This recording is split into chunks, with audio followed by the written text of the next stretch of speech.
뉴스타트 3부로 이어갑니다. 최근 북한이 오물풍선 등 도발을 이어가고 있는 가운데 바이든 미국 대통령은 북한의 위협 수위가 더 높아진 건 아니라고 평가했습니다. 전임자인 트럼프의 대북 접근이 잘못됐다며 북한이 핵에 접근하지 못하도록 협정을 맺었어야 한다고 지적했습니다. 워싱턴에서 권준기 특파원입니다.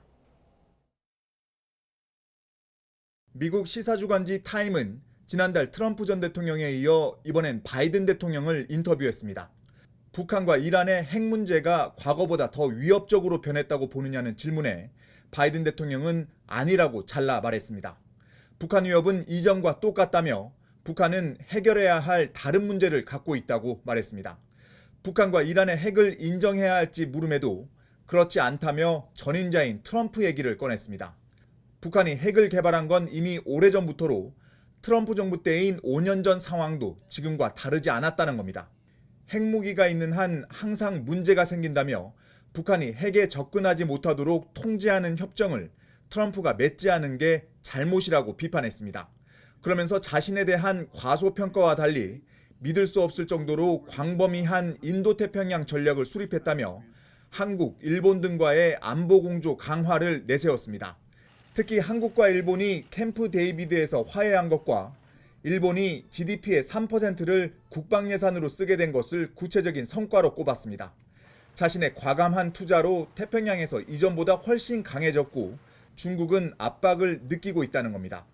중국이 타이완을 침공할 경우 미군을 배치할 가능성을 배제하지 않는다면서도 구체적인 군사 개입 시나리오는 말할 수 없다고 답했습니다.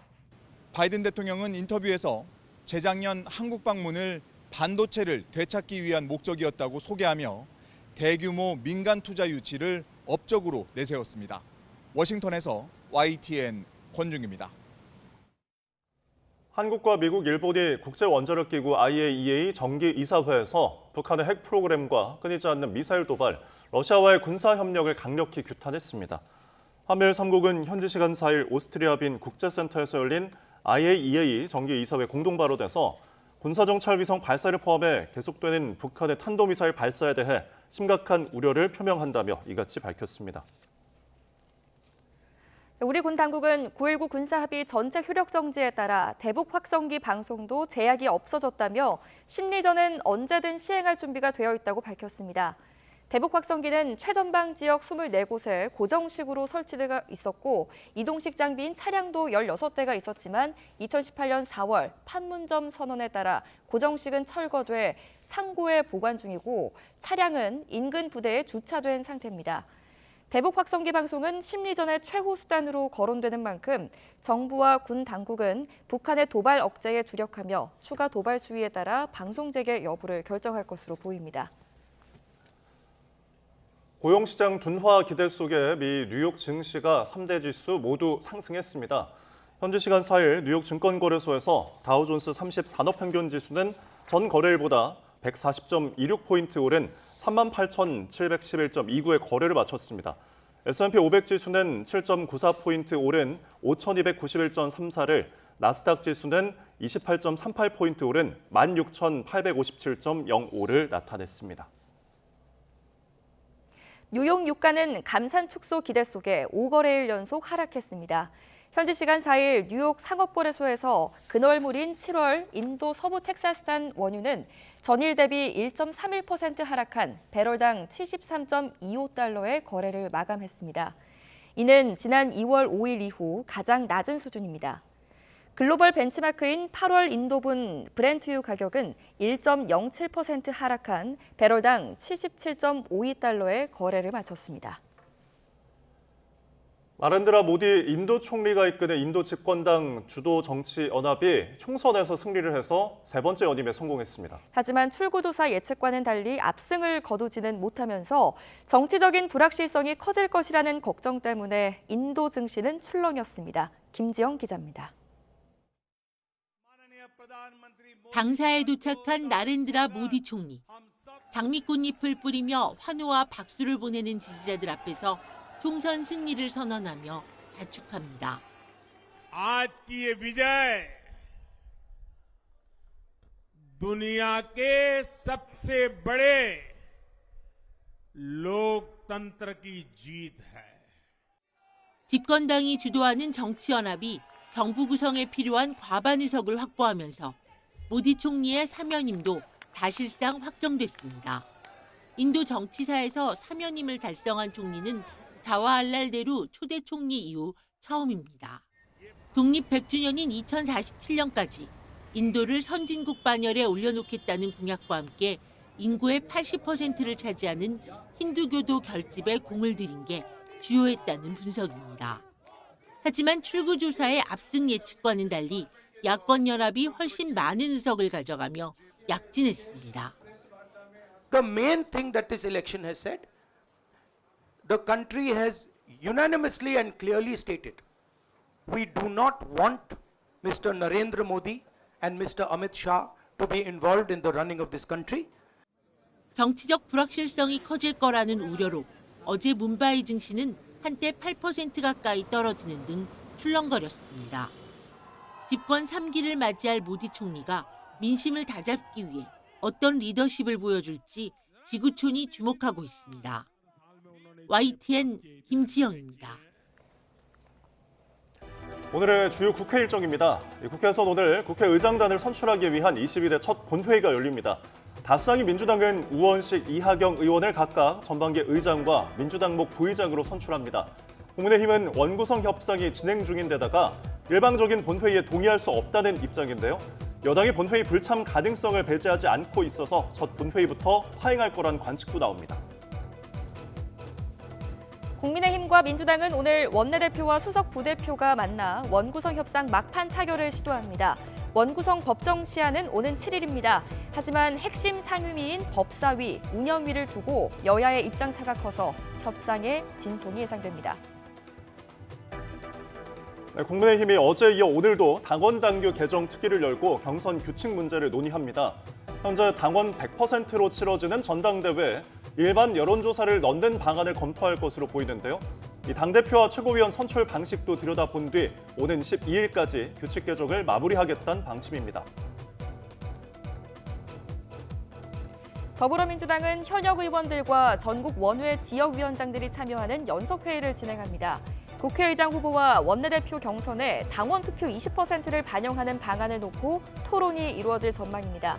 현재 민주당 당원 당규상 두 경선은 현역 의원들만 투표권을 행사할 수 있게 되어 있습니다. 네, 울산에서 중앙선을 넘어 후진하던 화물차가 옆 차선에서 달리던 트럭과 부딪혀 트럭 운전자가 숨졌습니다. 경기 의정부시에선 아파트 단지 입구에서 승용차가 인도로 돌진하며 초등학생들이 다치는 아찔한 사고도 있었습니다. 사건 사고 소식 조수연 기자가 종합했습니다. 1톤 트럭 전면 유리창이 산산이 부서졌습니다. 다리 주변에 세워진 화물차 짐칸에선 커다란 철판이 튀어나와 있습니다. 어제 오후 5시 반쯤 울산 울주군 다리에서 60대 남성이 몰던 화물차가 옆 차선에서 정상 주행하던 트럭과 부딪혔습니다. 이 사고로 트럭 운전자 40대 남성이 화물차에 실린 철판에 맞아 숨졌습니다. 경찰은 화물차 운전자가 갓길에 차를 세우려 후진하다가 중앙선을 침범해 사고가 난 것으로 보고 있습니다. 비상등을 켜고 정차한 차량 앞에 오토바이 한 대가 옆으로 쓰러져 있습니다. 서울 영등포구 서부간선도로 신정교 부근에서 오토바이가 철거 공사 중이던 가로등과 통신줄을 들이받은 건 어젯밤 11시 40분쯤. 이 사고로 20대 오토바이 운전자가 의식을 잃고 병원으로 옮겨졌지만 결국 숨졌습니다. 재를 뒤집어써 온통 새카매진 SUV 차량. 운전석 문은 불에 녹아 차량 안이 훤히 다 보입니다. 서울 강남 순환고속도로 금천 요금소 근처에서 달리던 SUV 차량에 불이 났습니다. 불은 10분간 차량 한 대를 모두 태운 뒤 꺼졌는데 60대 남성 운전자는 급히 대피해 무사했습니다. 외벽이 뜯겨나간 아파트 단지 기둥 앞 소방대원들이 몰려 있습니다. 어제 오후 4시 40분쯤 경기 의정부시 아파트 단지에서 승용차가 인도로 돌진해 초등학생 3명이 크고 작은 부상을 입었습니다. 경찰은 50대 여성 운전자가 운전 미숙으로 사고를 낸 것으로 보고 정확한 사고 경위를 조사하고 있습니다. YTN 조수연입니다. 점집에서 50대 여성에게 흉기를 휘두르고 달아난 30대 남성이 3시간 만에 경찰에 붙잡혔습니다. 경기 동두천 경찰서는 어제 강도살인미수 혐의를 받는 30대 남성 A씨를 붙잡아 조사하고 있습니다. A씨는 어제 오후 2시쯤 경기 동두천시에 있는 점집에서 50대 여성에게 흉기를 휘둘러 다치게 한 뒤 금품을 챙겨 도주한 혐의를 받습니다. 택시를 타고 달아난 A씨는 범행 3시간여 만인 오후 5시 20분쯤 서울 강북구 미아동 거리에서 긴급 체포됐습니다.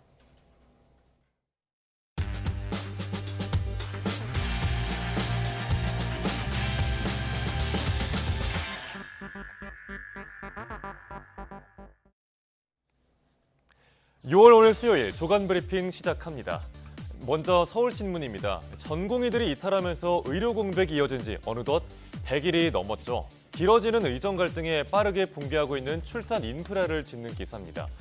이대로라면 집에서 애를 낳을 판이라고 하는데 얼마나 심각한지 보겠습니다. 대표적인 기피과로 꼽히는 대학병원 산부인과, 서울조차 응급분만이 가능한 곳이 부족한 실정입니다. 이교대로 당직을 서면서 겨우 버텨나갈 정도라고 하는데요. 고위험군 산모들의 불안감은 나날이 커지고 있습니다. 정부가 전공의 사직서 수리금지 명령을 어제 철회했죠. 전공의들의 복귀를 기대하고 있지만 산부인과는 예외입니다. 여러 이유가 있겠지만 대표적으로 분만사고 소송 리스크, 또 비현실적인 의료 수가 등이 원인으로 꼽힙니다. 현장에선 몇 년 동안 전공의와 전입의가 없는 상태가 이어질 거라 보고 있습니다. 분만 인프라를 되살릴 골든타임은 이미 지났다는 탄식까지 나오고 있는데요. 분만 인프라와 산부인과를 되살릴 대책이 시급해 보입니다. 다음은 조선일보입니다. 청계천이 될라? 라는 제목을 갖고 있습니다. 서울시가 청계천에 반려동물 출입 허가를 추진 중인데 찬반이 엇갈리고 있습니다. 청계천은 2005년에 복원이 됐죠. 서울에서 유일한 반려동물 출입 금지 하천입니다. 이유는 안전 때문입니다. 가뜩이나 유동인구도 많은데 반려동물까지 다니면 안전사고가 우려된다는 겁니다. 그런데 최근 몇 년 새 반려동물 인구 많이 늘었죠. 그래서 서울시가 조례 개정을 추진했습니다. 그런데 여론은 또 달랐습니다. 반대 의견이 70% 정도로 더 많았는데요. 사고 위험도 여전하고 쾌적해야 할 산책로에 개똥이나 개털이 많아지는 게 싫다는 겁니다. 물론 찬성 의견도 있습니다. 청계천은 모두의 것이라는 점, 또 요즘엔 견주들이 반려견 배설물도 잘 수거를 한다면서 청계천만 안 될 이유가 없다는 입장입니다. 청계천은 하루 평균 4만 4천 명이 찾는 서울의 명소죠. 서울시가 솔로몬의 선택을 할 수 있을까요? 일단 청계천의 구간을 나눠서 반려동물 출입을 허용하는 방안을 검토 중입니다. 이번엔 한국일보 보겠습니다. 6월 5일, 오늘은 환경의 날인데요. 관련 기사 2개를 준비했습니다. 먼저 플라스틱컵 관련한 기사입니다. 자원 재활용 법에 따라 매장 내 일회용 플라스틱 컵 사용이 금지되어 있습니다. 카페에 가면 붙어있는 문구죠. 하지만 이 규제 유명무실하다고 합니다. 정부는 식당과 카페 등에서 플라스틱 빨대나 종이컵을 사용할 경우 과태료를 물리기로 했죠. 그런데 계도 기간이 끝나는 작년 11월 환경부는 이 조치를 사실상 철회했습니다. 규제가 느슨해지고 단속도 없다시피 하다 보니까 현장에서는 일회용품 규제가 없어졌다는 식으로 받아들이게 된 겁니다.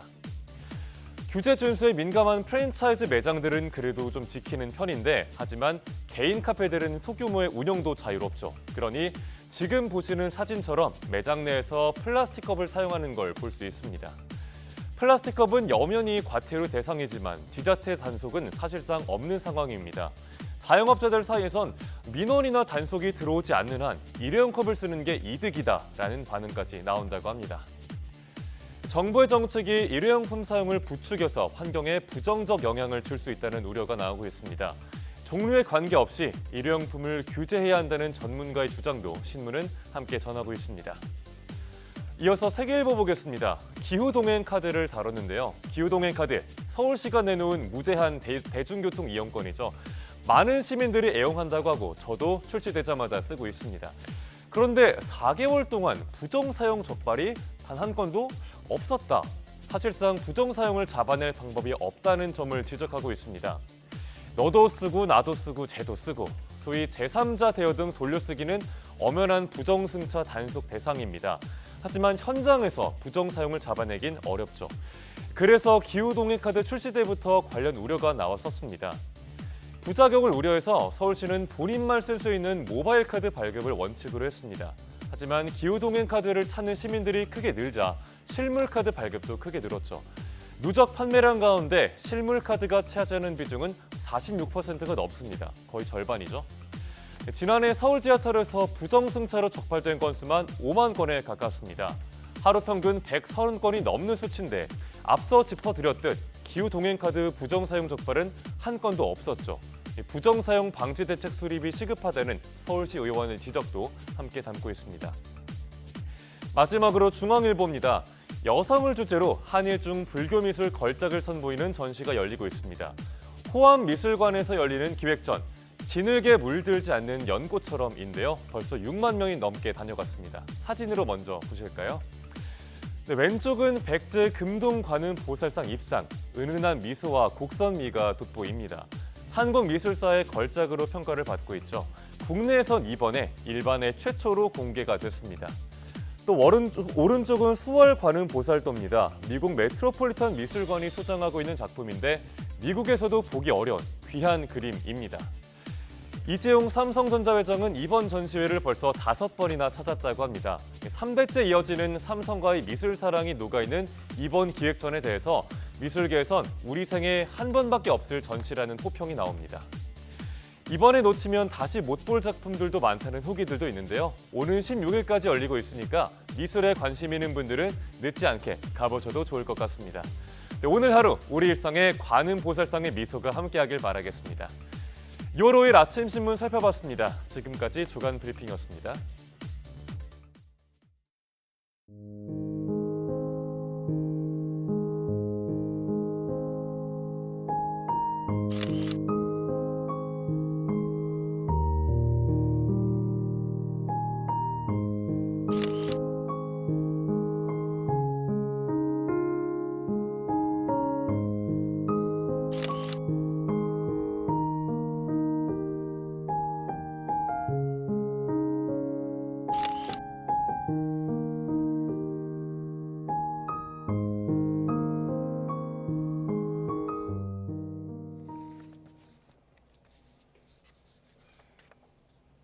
오늘 열리는 재판 알아보겠습니다. 민주당 전당대회 돈봉투 의혹으로 재판에 넘겨진 송영길 소나무당 대표의 15번째 재판 오늘 10시부터 열립니다. 송 대표는 지난달 30일 보석으로 풀려나 불구속 상태로 재판을 받고 있습니다. 특수강도 혐의로 구치소에 수용됐다가 도주극까지 벌인 김길수의 항소심 첫 재판이 오늘 오후 2시 반부터 열립니다. 앞서 1심은 김길수에게 징역 4년 6개월 실형을 선고했습니다. 오전 10시엔 애경산업이 SK케미칼을 상대로 가습기 살균제 관련 소송을 치르며 든 비용 등을 달라며 제기한 손해배상 소송 항소심 첫 변론이 열립니다. 1심 재판부는 가습기 살균제 원액을 제공한 SK케미칼이 모두 36억 4천만 원을 애경산업에 지급하라고 판결했습니다. 소송 항소심 첫 변론 기일 전두환 정권 당시 삼천교육대에 끌려가 피해를 본 당사자와 가족 등이 국가를 상대로 낸 손해배상 청구 소송 항소심 첫 변론도 열립니다. 1심은 국가가 이들에게 모두 11억 2천여만 원을 지급하라고 판결했습니다. 한 양복점의 대표가 고객들에게 고액의 카드깡 결제를 제안해 허위 매출을 올려놓고 낸 가게 문을 닫고 사실상 잠적했습니다. 결제한 금액을 현금으로 돌려준다는 약속과 함께 무료로 코트를 제작해주겠다고 피해자들을 꼬드겼는데 경찰이 수사에 착수했습니다. 표정우 기자입니다. 지난해 결혼을 앞두고 경기 수원의 한 맞춤 정장 업체에서 예복을 맞춘 30대 김모 씨. 업체 대표로부터 뜻밖의 제안을 받았습니다. 신용카드로 고액을 결제하면 공짜로 코트를 주는 이벤트를 진행하고 있다며 참여를 권유한 겁니다. 결제한 금액만큼 현금을 돌려준다는 약속도 받았습니다. 그렇게 큰 돈은 없다. 다른 고객님들의 영수증을 다 보여주셨어요. 이렇게 결제가 됐고 이렇게 취소가 된 내용이고요. 그거를 이 파일에 수도 없이 넘기면서 이걸 보여주신 거예요. 2주면 이제 다 취소되고 끝나는 일이니까 이제. 김 씨는 별다른 의심 없이 3천만 원을 결제했고 며칠 뒤 코트와 돈을 돌려받았습니다. 문제는 이후부터 시작됐습니다. 결제가 제대로 되지 않았다는 등의 이유를 대며 여러 차례 카드깡을 계속 부탁받은 겁니다. 업체 대표는 점점 돈을 늦게 돌려주더니 지난해 3월엔 아예 주지 않았습니다. 심지어 최근 세무조사에서 카드깡이 적발돼 문제가 생겼다며 자신과 함께 불이익을 당하고 싶지 않으면 추가로 3,700만 원을 입금하라는 협박까지 하고 나섰습니다. 국세청 횡령 쪽으로 문제가 발생해서 지금 되게 굉장히 난처한 상황입니다라고 하시길래 와이프는 사장님한테 울면서 막 따졌어요. 신경 쓰이게 하냐, 그만 끝내달라 하면서 이제. 김 씨와 비슷한 상황의 피해자들은 수백 명에 달할 것으로 추정됩니다. 피해자들이 대응을 위해 자체적으로 만든 SNS 대화방에는 이미 200여 명이 넘게 모였습니다. 피해액은 각자 수백만 원에서 수천만 원에 이릅니다. 저도 지금 당장 다음 주에 청구되는 카드 요금이 5,600만 원이에요. 결혼이 얼마 안 남은 사람들이니까 얼마 남지 않은 그 조급한 마음을 노려가지고 한 것 같아요. 해당 업체는 지난달 말 이후 문을 닫고 영업을 멈춘 상태입니다. 취재진이 입장을 듣기 위해 여러 차례 연락을 시도했지만 업체 대표는 아무런 응답도 하지 않았습니다. 피해자들의 고소장이 쏟아지며 경찰도 수사에 착수했습니다. YTN 표정우입니다. 신종 부동산 펀드 투자라며 8시간마다 0.5% 수익률, 3개월에 36%의 수익률이 가능하다고 속여 투자자를 모집한 뒤 잠적한 불법 투자업체, 피해자가 늘고 있습니다. 유명인들의 사진을 도용해서 홍보하거나 대역 배우를 고용해 투자 성공 후기 영상을 촬영하는 방법으로 투자자들을 현혹하고 있어서 속지 않도록 조심하셔야겠습니다. 류환홍 기자입니다. 평소 부동산 투자에 관심이 많던 김모 씨는 유튜브 알고리즘이 추천한 한 여성의 부동산 펀드 투자 성공 후기 영상을 본 후 영상 주인공과 카톡 채팅방에서 계속 대화를 나누게 됐고 권유에 따라 2,500만 원을 투자하게 됐습니다. 구독하는 채널들이 있었어요. 부동산 재테크나 경매에서 또 이제 경매를 받아서 렌트해서 수익을 얻는 이런 것들도 공부하고 하면서 알고리즘을 타고 들어왔어요. 이제 영상을 보면서도 말이 안 된다 생각하면서 그냥 어느 한순간 언제인지 모르게 그냥 빠져드는 것 같아요.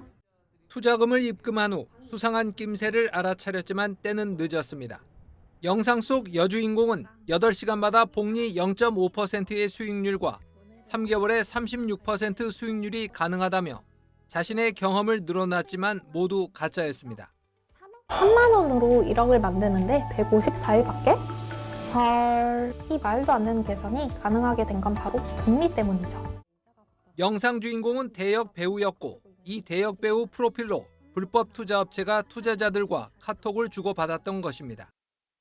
이 업체는 유명 아나운서와 인기 가수 사진까지 도용해 홍보 자료로 활용했고 정상적인 다른 기업 홈페이지와 사진, 자료도 무단으로 갖다 썼습니다. 최근에는 일반인을 고용해서 실제 투자 후기 영상인 것처럼 꾸미고 정상적인 영상 사이에 교묘하게 끼워 넣기도 하고요. 또 일반인의 그 일상생활을 담은 브이로그 영상도 함께 게재하여 투자 후기 영상이 실제 영상인 것처럼 꾸미고 있습니다. 이 불법 업체에 속아 피해를 본 사례는 현재까지 모두 20건. 금융감독원은 투자 약정 기간이 6개월인 걸 고려할 때 아직 만기가 되지 않아 피해 사실을 모르는 투자자도 많을 것으로 보고 피해자가 갈수록 늘어날 것으로 예상했습니다. 금감원은 피해자 신고 이후 해당 업체를 경찰에 고발했지만 이 업체는 이미 모든 흔적을 지운 채 잠적한 상태입니다. YTN 유환홍입니다.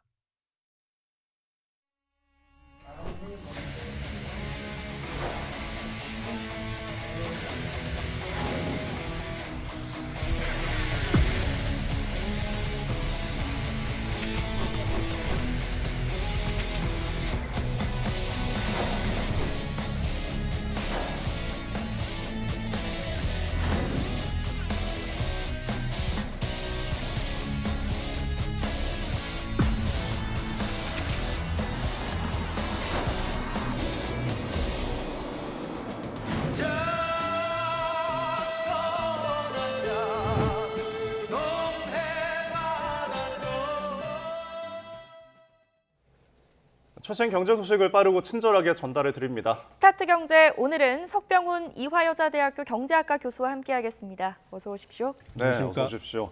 자, 진정한 산유국이 되느냐 굉장히 세간의 뜨거운 관심사입니다. 이 프로젝트 대왕고래 소식부터 짚어보겠는데 지금 포항 영일만 앞바다에 매장되어 있는 그 석유와 가스 가능성을 분석한 업체인 액트지오사의 대표가 오늘 한국을 찾는다고요? 예, 그렇습니다. 그 미 액트지오 대표인 비토르 아브레오 박사가 오늘 오전 11시 인천공항에 도착할 예정입니다. 예. 이 업체는 석유가스 매장 가능성을 작년 2월부터 연말까지 분석한 업체고요. 그다음에 석유공사 관계자, 정부 관계자들과 이 비토르 아브레오 박사가 만날 예정입니다. 예. 네, 이 석유공사의 자문 요청에 따른 방안이라고 알려져 있는데 기자회견도 예정이 되어 있습니다. 아브레오 박사가 직접 이 자리에서 평가 관련 내용을 설명할 예정이라고요? 예, 그렇습니다. 이 비토르 아브레오 박사가 기자회견을 통해서 평가 관련 내용도 설명을 하고요.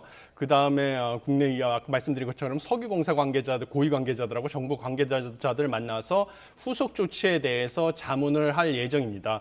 근데 이 닥터 아브레오가 누구냐고 하면 그 산업부에 따르면요. 네. 전 미국 퇴적 학회장이고요. 전 엑손모빌 지질 그룹장으로서요. 엑손모빌 지질 그룹장으로 일을 할 때 그 심해 광구 평가를 주도한 경험이 있습니다. 그래서 30년 경력을 가지고 있고요. 그 당시에 남미 가이아나 광구 탐사 작업에 참여를 해서 그 관련 분야의 권위자다라고 산업부에서 밝히고 있습니다. 그리고 현재 액트지오의 소유주인 것으로 알려져 있습니다. 예. 자, 그런데 지금 이 액트지오사 회사에 대한 전문성에 대한 논란들이 있긴 한데 워낙 규모가 작기도 하고 지금 본사가 뭐 검색을 하면 휴스턴의 어떤 주택으로 나온다 이렇게 이야기를 하더라고요. 예, 그렇습니다. 지금 온라인에서 액트지오 본사 주소가 평범한 주택이고 예. 그다음에 직원 수도 10명 안팎이다라고 하면서 그 업체 신뢰성에 논란이 제기되고 있습니다. 네. 그런데 이 액트지오라는 업체 자체가 직접 뭐 바닷속을 탐사하는 업체는 아니고요. 예. 바닷속에 물리 탐사를 한 데이터를 받아서 분석 평가를 하는 컨설팅 기업입니다. 그래서 그동안 석유공사가 다른 업체랑 그 탐사를 했습니다. 탐사를 예. 한 업체는 호주의 탐사 전문 기업인 우드사이드라는 업체가 탐사를 했고요. 네. 이 우드사이드라는 업체가 탐사해서 얻은 자료를 갖다가 이 액트지오에다가 의뢰를 해서 액트지오가 이것을 해석을 하고 그 결과를 도출한 것입니다. 그리고 아까 말씀드린 것처럼 이 액트지오라는 업체는 2016년에 설립이 돼가지고요. 예. 관련 분야 전문가, 뭐 대표인 그 아브레우 박사 포함해서 전문가들이 다들 메이저 석유 개발 업체 출신입니다. 그래서 특히 심해 탐사 분야의 전문가로서 지금 가이아나 유전 탐사 같은 다양한 프로젝트에 참여한 경험이 있기 때문에 예. 이들의 분석 결과는 뭐 신뢰할 만하다라고 지금 보여지고 있습니다. 네. 자, 이번 프로젝트는 정부의 발표가 있기 전까지 철통 보안이 지켜졌다고 합니다. 일명 비밀 프로젝트 대왕고래 사냥부터 시작해 보겠습니다. 6단계 중에 현재는 지금 4번째 단계에 있는데 시추선은 확보한 상황입니다. 그런데 시추를 올해 시작해서 자원된 매장이 확인이 된다면 1차 성공이라고 평가할 수 있을까요? 예, 확인이 된다고 하면 1차 성공이라고 볼 수 있는데요. 예. 확인이 돼도 앞으로 개발하고 생산할 때까지는 갈 길이 멀잖아요. 멀다고 예. 볼 수 있습니다. 그래서 그 기본적으로 6개 단계를 나눠볼 수가 있는데요. 첫 번째는 물리 탐사 자료 취득을 했고요. 그다음에 이걸 전산 처리하고 자료 해석해서 유망 구조 도출한 것이 지금 현재까지 이루어진 사항입니다. 이게 예. 작년 2월부터 연말까지 한 것이고요. 그다음에 이제 본격적으로 올해 탐사 시추를 하는 것인데요. 이것은 석유 존재 여부를 확인하기 위해서 이제 땅속 깊이 구멍을 파는 작업이라고 보시면 되겠습니다. 예. 그런데 이제 심해 깊이 바닷속 깊이 구멍을 파는 거기 때문에 상당히 고난도 작업이고 막대한 비용이 들어갈 예정이고요. 그래서 석유 존재 여부를 실제로 확인을 했다 할지라도요. 앞으로 이것을 개발하고 생산을 할 때까지 상당 기간 소요가 되기 때문에 실제로 생산은 2035년 앞으로 10년 뒤에나 가능할 것으로 보여서 그때까지는 이제 많은 과정이 필요하다라고 보시면 되겠습니다. 네, 언급하신 것처럼 이제 막대한 비용과 앞으로의 시간이 소요된다고 말씀을 해주셨는데 사실 이런 개발 사업은 경제성이 핵심이잖아요. 예. 자원이 확인이 되더라도 그 양과 질이 어느 정도가 되는지가 중요할 것 같은데 최소 어느 정도가 좀 묻혀 있어야 이거 성공적이라고 볼 수 있을까요? 예, 여러 가지 변수가 있기 때문에요. 이제 최소 얼마 묻혀 있으면 성공이다라고 단언하기는 어려운데요. 예. 그래도 뭐 여러 가지 좀 그 희소식은 있습니다. 현재로서 시추 성공 가능성이 20%다라는 결과가 나왔는데 네. 일반적으로 봤을 때 시추 성공 가능성은 10%만 되면 우수하다고 평가를 받고 있습니다. 그런데 이거의 2배인 20%라서 상당히 높은 편이다라고 보시면 되겠습니다. 예. 그런데 이제 시추를 하기 위해서 구멍을 몇 개나 뚫어야 되는지, 그다음에 총 얼마나 들지는 이 막상 시추를 시작을 해봐야 알 수가 있는데요. 뭐 20% 확률이니까 네. 확률상 5개를 뚫으면 이제 얼마나 매장돼 있는지를 우리가 확인할 수 있다라고 보시면 되겠습니다. 그리고 이제 매장을 확인했다고 할지라도요, 실제로 매장돼 있는 천연가스랑 원유의 품질이 또 얼마나 좋은지, 예. 이것도 이제 경제성의 관건이고요. 실제로 우리가 생산에 들어가는 2035년쯤에 국제 유가가 과연 충분히 높아서 우리가 생산해서 팔았을 때 충분한 수익을 얻을 수 있는지, 이런 변수들도 있습니다. 그리고 현재 추정되어 있는 추정하는 매장량은 최대 140억 배럴인데요. 이것은 우리가 90년대 발견한 동해 가스전의 300배가 넘는 규모인데요. 예. 그 동해 가스전 같은 경우는 우리가 지금 수익을 얻고 있습니다. 네. 그래서 사업성이 있는 규모인데, 이제 물론 이것은 대륙붕 얕은 바다에서 채굴을 하는 거고, 이것은 심해이기 때문에 더 깊은 바다라서 탐사랑 개발에 생산에 많은 비용은 소요되지만요, 그거의 300배 넘는 규모이기 때문에 현재 추정하는 매장량만 놓고 봤을 때는 사업성이 있다고 보이는데, 관건은 이제 품질하고 실제로 우리가 채굴 가능한 매장량이 얼마나 되는지, 그리고 정말 20% 확률이라서 5개 정도의 구멍만 뚫어서 실제로 매장할 수 있는 양을 확인할 수 있는지, 이런 것이 관건이다라고 보시면 되겠습니다. 네. 참 그 20%라는 확률에 마음껏 기뻐하고 또 기대를 걸고 싶은데, 국민과 또 특히 기업들은 지금 기대와 우려가 함께 교차하는 것 같습니다. 지나친 낙관론을 경계하자는 목소리가 나오고 있다고 하는데 왜 그런 건가요? 왜냐면 우리가 여러 번 이런 소식, 우리나라도 산유국의 꿈을 가지고 있었는데요. 예. 여러 번 석유가 발견됐다, 뭐 가스가 발견됐다, 이런 소식을 들었다가 뭐 실망을 했던 경험이 있기 때문입니다. 네. 뭐 1975년부터 포항 남구에서 주택가에서 석유가 발견됐다는 소식이 있었고요. 뭐 88년에도 단독주택 마당에서 천연가스가 분출된 적이 있었고, 예. 그다음에 2016년 포항 앞바다에서도 천연가스가 나왔었고요. 2017년 최근에는 공원 조성지 포항 남구에서도 천연가스가 나와서 아직까지도 이게 불이 붙어서 타고 있어서 여기를 불의 정원으로 조성이 된 경험이 있었습니다. 근데 중요한 것은, 관건은 이게 개발이 돼서 충분히 경제성이 있어서 우리가 내다 팔아서 수익을 얻을 수 있는지, 이게 관건이 되겠습니다. 그래서 이번 같은 경우는 깊은 바닷속에서 채굴을 해야 되기 때문에 생산 비용 자체가 많이 들어서 충분히 그 비용을 만회하고도 남을 정도의 상당한 양이 묻혀져 있고, 그다음에 2035년에 우리가 본격적으로 생산해서 판매가 가능하기 때문에 2035년에도 그 비용을 충당할 만한 그 원유 높은 국제 유가가 유지되느냐, 이런 많은 변수가 있기 때문에요. 좀 추이는 지켜봐야 된다라고 생각하고 있습니다. 예, 아직 시간이 또 많은 만큼 또 저희가 주의 깊게 살펴봐야 될 것 같습니다. 자, 그리고 오늘 기자회견에서 어떤 내용이 나올지 좀 관심이 쏠리고 있는데, 그것 또한 저희가 뭐 소식이 들어오면 전해드리도록 하겠고요. 다음 주제 짚어보겠습니다. 삼성전자 지금 이제 파업이 올해 예정되어 있잖아요. 이제 사상 처음으로 파업을 선언했는데, 지금 보통 파업이라고 하면 사측이랑 노조 측의 갈등인데, 양상이 좀 노조끼리 이런 양상이 좀 나오는 것 같아요. 갈등 양상들이. 예, 그렇습니다. 지금 노조끼리 갈등을 하고 있는데요.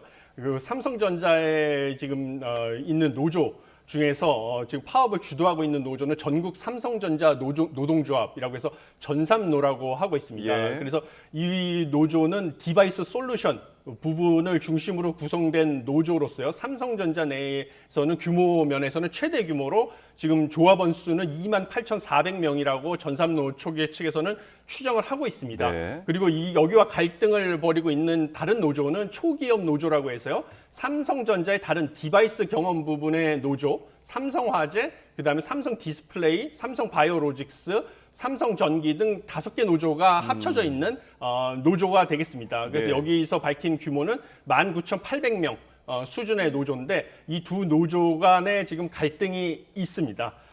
그런데 이 전삼노 말고 초기업 노조 측의 삼성전자 디바이스 경험 부문장이 지금 이제 온라인에다가 뭐 전삼로 측에 대해서 의혹을 제기하는 비위 행위를 제보한다는 그 폭로 글을 올린 것이 지금 문제가 되고 있습니다. 예. 그래서 이 지부장 이 제보한 내용은 크게 뭐 민주노총 금속노조 간부가 전삼로 조합원으로 활동했다라는 의혹, 그다음에 전삼로 집행부가 다중계정을 사용을 해가지고 노동조합원들 게시판에서 뭔가 여론을 조작을 했다라는 의혹, 그다음에 조합원 숫자를 부풀리기를 통해서 근로시간 면제자를 조작을 했다는 의혹 등을 제기를 했습니다. 예. 그래서 지금 뭐 삼성전자 그 노사 협의에 따르면요, 그 조합원 숫자에 따라서 근로시간 면제자 숫자를 늘릴 수가 있습니다. 그래서 처음에 노사 협의 때 조합원 숫자를 4,000명이라고 했는데요. 이게 뭐 부풀려졌다는 것이죠. 그래서 조합원이 실제 아닌데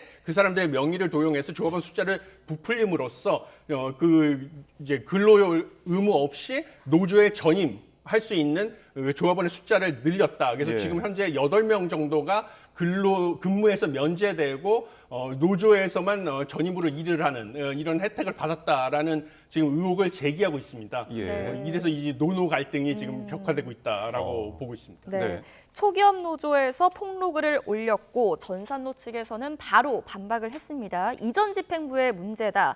또 파업을 앞두고 이런 의혹을 제기하는 의도가 무엇이냐 이렇게 지적을 했는데 전산노 측에서는 7일 하루 연차를 소진하라 이런 지침을 전달을 하면서도 아직 회사와의 대화 가능성은 열려있다 이런 입장을 밝혔더라고요. 이 집단 행동, 단체 행동 가능성 어떻게 보세요? 예, 지금 상황으로 봤을 때는요, 뭐 사실 뭐 단체 행동의 가능성이 사실 명분 측면에서 좀 약하지 않나 이렇게 보고 있습니다.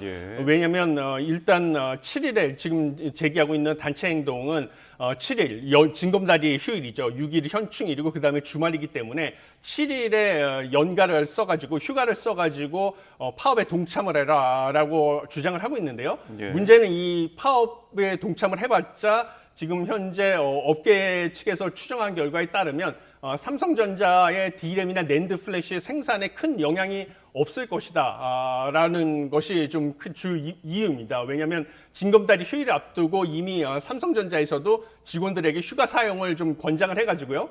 휴일을 앞두고 이미 생산 일정과 인력 배치를 선제적으로 조정을 했고요.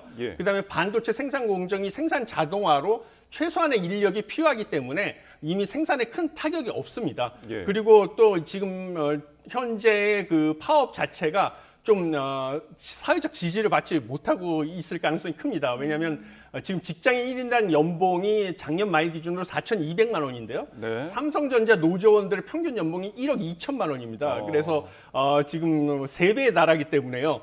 이런 상황에서 좀 파업을 하는 것이 사회적으로 지지를 받기가 좀 명분을 쌓기 어려운 상황이라서요. 좀 장기적으로 파업에 들어가기가 어렵지 않는가 이렇게 좀 보고 있습니다. 뭐 지금 삼성전자의 세계적인 그 반도체 시장에서의 업황도 좋지 않으니까요. 이에 대한 어떤 시선들이 좀 남다른 것 같습니다. 자, 끝으로 저희 뉴욕 증시 소식 짚어보겠는데 요즘 뉴욕 증시가 좀 혼조세를 보이더라고요. 아무래도 나오는 이야기가 서머타임 블루스다. 좀 여름철에는 증시가 좀 부진해서 그렇다라는 이야기가 나오는데 어떤가요? 근데 뭐 이번에 주가는 오히려 올랐습니다. 왜냐하면 이제 기준금리 인하가 확실해지고 있다. 9월 달에 인하가 될 것이다라는 확률이 올라갔기 때문입니다. 왜냐하면 그 가장 최근에 나온 소식은 미국의 4월 구인 건수가 805만 건으로 3년 만에 최저치로 발표가 됐습니다. 그리고 이것이 시장의 전망치보다도 낮았기 때문에요. 사실 고용이 그동안에 미국의 물가 상승률이 떨어지지 않았던 이유는 노동시장이 과열이 돼가지고요. 임금이 빠르게 올라가니까 이 인건비가 큰 비중을 차지하는 서비스 물가가 꺾이지 않았기 때문입니다. 그런데 지금 구인 건수가 3년 만에 최저치로 떨어졌다는 것은 결국은 노동시장의 과열이 진정이 되고 있다는 것을 뜻하고요. 그러면 이것은 시차를 두고 서비스 물가가 잡힐 것이다라는 것을 시사합니다. 이것뿐만 아니라 뭐 소비, 그다음에 제조업을 나타내는 선행지표는 구매관리자 지수, 5월달 구매관리자 지수도 48.7로 50보다 낮으면 이것은 제조업 경기가 안 좋아진다라는 것을 나타내는 것이거든요. 예. 그래서 제조업도 안 좋아지고 고용도 안 좋아지고 그다음에 소비도 안 좋아진다라는 것을 시사하니까 예. 당연히 이제 물가도 잡히는 것이고 경기가 안 좋아질 것이 시사되니 미 연준이 9월 달부터 기준금리를 낮출 것이다. 라는 해석을 받아들였어요. 시장에서. 오히려 뉴욕 증시는 상승을 하는 결과를 얻었습니다. 네, 예. 알겠습니다. 자, 오늘 여기까지 들어보도록 하겠습니다. 지금까지 이화여자대학교 석병훈 교수와 함께했습니다. 잘 들었습니다. 고맙습니다. 감사합니다.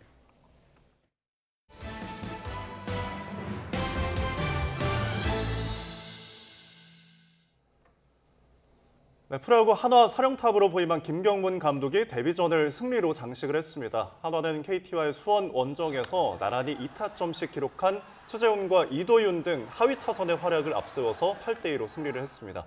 6년 만에 프로야구 사령탑으로 복귀한 김경문 감독은 NC 감독이던 지난 2018년 5월 이후 2196일 만에 승리를 기록했습니다. 자, 광주 원정에 나선 롯데는 윌커슨이 9이닝을 사사구 없이 무실점으로 막으며 올 시즌 첫 완봉승을 기록했고 삼성은 구자욱이 2타점 역전 2루타를 날리며 SSG에 역전승했습니다. 키움은 LG의 대승을 거두며 4연패에서 벗어났고 두산은 NC와 연장 승부까지 가는 접전을 펼친 끝에 4대1로 이겼습니다. 자, 절기망종인 오늘은 어제보다 기온이 올라서 30도 안팎의 이른 더위가 찾아오겠습니다. 하늘은 대체로 맑겠지만 곳곳에 소나기 예보가 있어서 주의가 필요합니다. 자세한 날씨 알아보겠습니다. 신미림 캐스터. 네, 상암동 야외 스튜디오에 나와 있습니다. 네, 오늘은 어제보다 덥다고요? 네, 여름에 접어들면서 더위의 기세가 나날이 강해지고 있습니다. 출근길인 현재 서울 기온은 19도로 어제보다 볼에 닿는 공기가 한결 더 부드럽게 느껴지고 있고요. 한낮에는 서울 기온이 31도 선까지 크게 오르는 등 8월 초에 해당하는 한여름 더위가 기승을 부리겠습니다. 당분간은 일교차도 10도 안팎으로 크게 벌어지는 만큼 옷차림에 각별히 주의하셔야겠습니다. 자세한 지역별 기온부터 살펴보도록 하겠는데요. 현재 서울 기온은 19도, 대전은 18.2도를 나타내고 있습니다. 오늘 낮 기온은 서울 31도, 대전 30도, 대구 29도로 예년 기온을 1도에서 4도 정도 크게 웃돌겠습니다. 이 더위 속에 강원과 충북, 남부 내륙 곳곳에는 요란한 소나기도 지나겠는데요.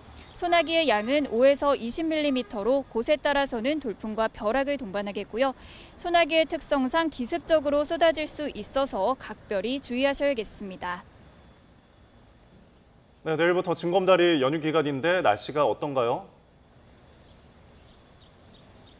네, 현충일인 내일부터 나흘간은 징검다리 연휴가 시작되는데요. 내일은 전국이 대체로 맑은 가운데 30도 안팎의 이른 더위가 이어지겠지만 다가오는 주말과 휴일에는 전국 곳곳에 비 소식이 들어 있습니다. 주말과 휴일에 나들이 계획하셨다면 기상 정보를 꼼꼼히 확인해 주시는 게 좋겠는데요. 현충일인 내일은 더위 속에 강원과 전남, 제주도에 소나기가 지나겠고요. 주말 오후부터 휴일 오전까지는 전국 곳곳에 비가 내리겠습니다. 특히 남부와 제주도에는 강하고 많은 비가 집중될 것으로 보이니까요. 피해 없도록 대비해 주셔야겠습니다. 오늘도 맑은 하늘에 강한 볕이 내리쬐면서 전국의 자외선 지수가 높게 치솟겠습니다.